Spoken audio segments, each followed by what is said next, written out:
ಸರ್ವರಿಗೂ ಶುಭ ಸಂಜೆ. ಕನ್ನಡಕ್ಕಾಗಿ ಒಂದು ಕ್ಷಣ. ಈ ದಿನದ ಮೊದಲನೆಯ ಒಗಟು, ಆರು ಬಿಡುವ ಮುಂಚೆ ಊರು ಬಿಡುವುದು ಯಾವುದು? ಎರಡನೆಯ ಒಗಟು, ಊಟಕ್ಕೆ ಕುಳಿತಲ್ಲಿ ಏನು ಬಿಟ್ಟು ಬಂದಿರಿ? ಸರಳ ಸುಂದರವಾಗಿದೆ. ಎಲ್ಲರೂ ಪ್ರಯತ್ನಿಸಿ, ಬೇಗ ಬೇಗ ಉತ್ತರ ನೀಡಿ. ನಿಮ್ಮ ಪ್ರಯತ್ನ ನಿರಂತರವಾಗಿರಲಿ. ಈ ಎರಡು ಒಗಟುಗಳಲ್ಲಿಯೂ ಸುಳಿವು ಕೂಡ ಇದೆ. ನಿನ್ನೆ ನಾನೊಂದು ಒಗಟು ಕೇಳಿದ್ದೆ.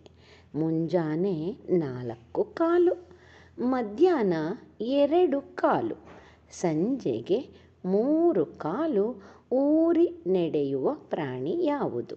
ಸರಳ ಸುಂದರವಾಗಿತ್ತು. ಸರ್ವರು ಸಮರ್ಪಕ ಉತ್ತರವನ್ನೇ ನೀಡಿದ್ದೀರಿ. ನಿಮ್ಮ ಪ್ರಯತ್ನ ನಿರಂತರವಾಗಿರಲಿ. ನಿನ್ನೆಯ ಒಗಟಿನ ಉತ್ತರ ಮನುಷ್ಯ.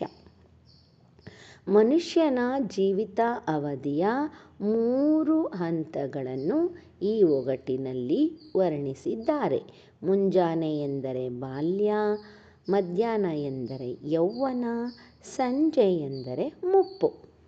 ಚಿತ್ರವನ್ನು ಒಮ್ಮೆ ನೋಡಿ, ಮತ್ತೊಮ್ಮೆ ಒಗಟನ್ನು ಕೇಳಿ. ಮತ್ತೊಮ್ಮೆ ಎಲ್ಲರಿಗೂ ಶುಭ ಸಂಜೆ. ಕನ್ನಡಕ್ಕಾಗಿ ಒಂದು ಕ್ಷಣ. ನಿಮ್ಮೊಂದಿಗೆ ಆ ಶ್ರೀ.